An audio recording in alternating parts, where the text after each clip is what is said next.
Since the half of the 16th century, the Franciscans tried to find a solution to evangelize these frontier zones by establishing entities which we might designate as missionary colonies. Custody was their official name, which depended for the personnel from the Franciscan provinces. This dependency made very precarious their missionaries' activities, since the provinces not always were willing to send sufficient personnel to the custodies. An additional problem was that the Franciscan form of living in the provinces with the doctrina systems had turned quite clerical. Franciscans in central Mexico, in central Peru, were really doing the role of a pastor in a parish. Franciscans never accepted to call their houses a parish. They called their places doctrinas. But anyway, they performed the role of a pastor. So the community was rather clerical. The establishment of the colleges of propaganda fide by the end of the 17th century brought a significant change in the Franciscan missionary programs, in the institutional organization, in the Franciscan way of living. And as independent entities from the provinces, the colleges had the opportunity of setting up their own missionary programs, look for qualified members, train them specifically for the work, and strive for a reform in the Franciscan way of living. Regarding the former point, it's interesting to note that the most important missionary projects of the Franciscan order have emerged from Reformation movements. The first 16th century Franciscans who came to New Spain belonged to the radical Reformation movement of southern Spain. The Minister General of the order, Fray Francisco de los Ángeles Quiñones, who sent them, formed part of the same group. The documents which he wrote for these Franciscans served as an inspiration for the missions labor. Quiñones showed his interest in fostering the most distinctive characteristics of the Franciscan way of living, namely, witness to the gospel, fraternal living, and minority. Your commitment, he writes in one of his letters, has to be not to observe ceremonies or regulations, but to observe the Holy Gospel and the rule that you promised. The colleges of propaganda fide were established under this Reformation movement, but now with the characteristics of the 17th century, that is, exemplary life of the commitment to the faraway missions, dedication to popular preaching. The statutes approved by Innocent XI ordered to obey the regulations for the Recollect houses and institutions which appeared by the end of the 16th century to maintain the most restrictive observance of the Franciscan rule. It is very interesting that the papers that we have dealing with these goals. Harrison, in his paper, presents an important contribution to these topics, somehow neglected in the historiography of the propaganda fide colleges. His data on the personnel who integrated the colleges help us to understand the achievements of the apostolic colleges as compared to the missionary custodies of the provinces. My suggestion is to continue this study to get more information about the Spanish provinces from which the missionary of the colleges came from, what sort of labor they made in the missions, and how many remained in the colleges or returned to the Spanish provinces. I have the impression that Harrison has important data on this matter. He has already shed some light on this topic on his doctoral dissertation, The Propaganda Fide Friars on the Texas Mission, in which he presents the list of friars who took the Franciscan habit in the colleges and those who came from Spain. I'm sure that this list can be completed with information of the Archivo General de Indias, mainly in the listas de pasajeros, which provide interesting data about the Franciscan provinces from which they come from, to which the mission they go, and even a sort of physical appearance they have.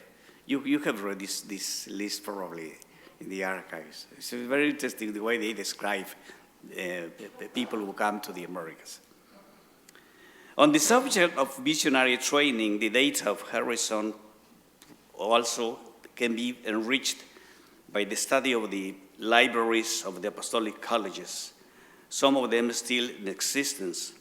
For instance, the one in Querétaro, in Copa, Peru, in Tarija, Bolivia. The research would offer important material to know the strong presence of the Franciscan intellectual tradition in these colleges. For example, a quick look at the library catalog of San Fernando College in Mexico City, whose books are now dispersed in various public and particular libraries, indicates that the Arbor Vitae by the controversial Urbino de Casale forms part of that library. Also were part of it books of other controversial writers, such as Jerome Savonarola, better known for his preaching against the Roman Curia.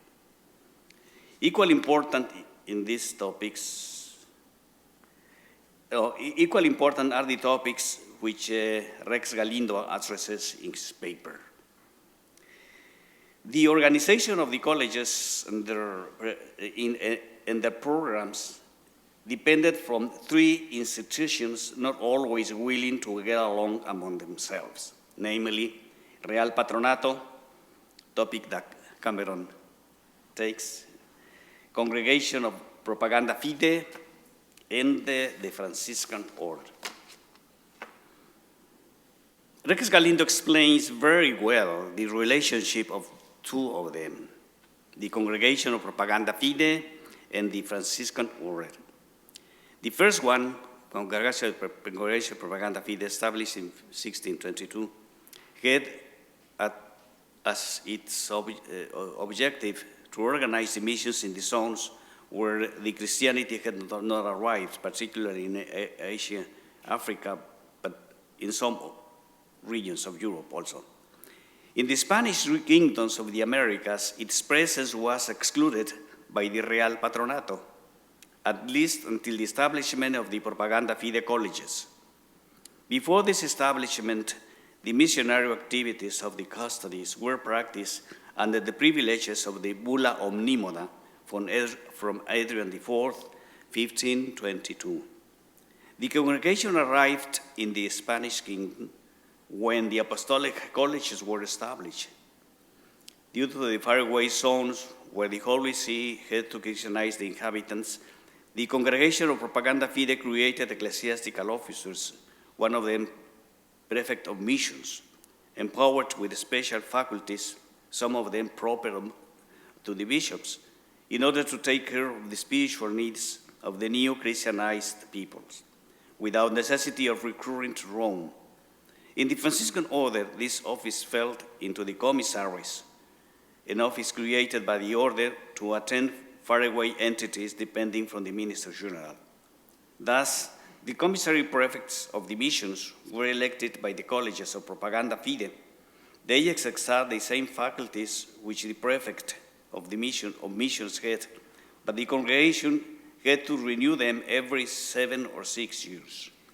Rex Galindo gives a good explanation of these topics, which deserve more attention since they offer us a better understanding of the relationship of the two offices in the Franciscan missions and explain the difficulties of the missionary projects. A more complex topic is the one which Cameron addresses in his paper. The documents which he found in the Archivo General de Indias are very interesting. But if there is no solid knowledge of the complicated questions of the Real Patronato and of the ecclesiastical matters, it will be quite problematic to take a good analysis of them.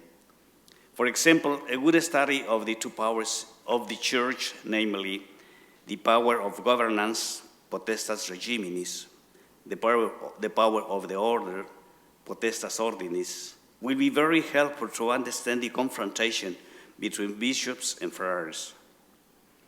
The large number of Spanish laws for its colonies, published in the Recopilación de Leyes de Indias, show that the government intervention in religious chapters, as for example in Ocopa chapter of 1787, was not an exceptional case, but it was quite frequent. It seems that the chapters in the Franciscan order are always a problem. Huh? The government has to intervene in those days.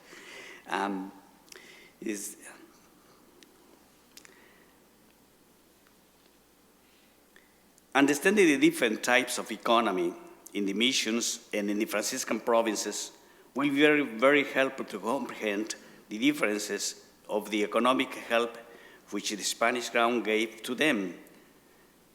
It was very different, the help to the Spanish provinces, to the help on the missions frontier.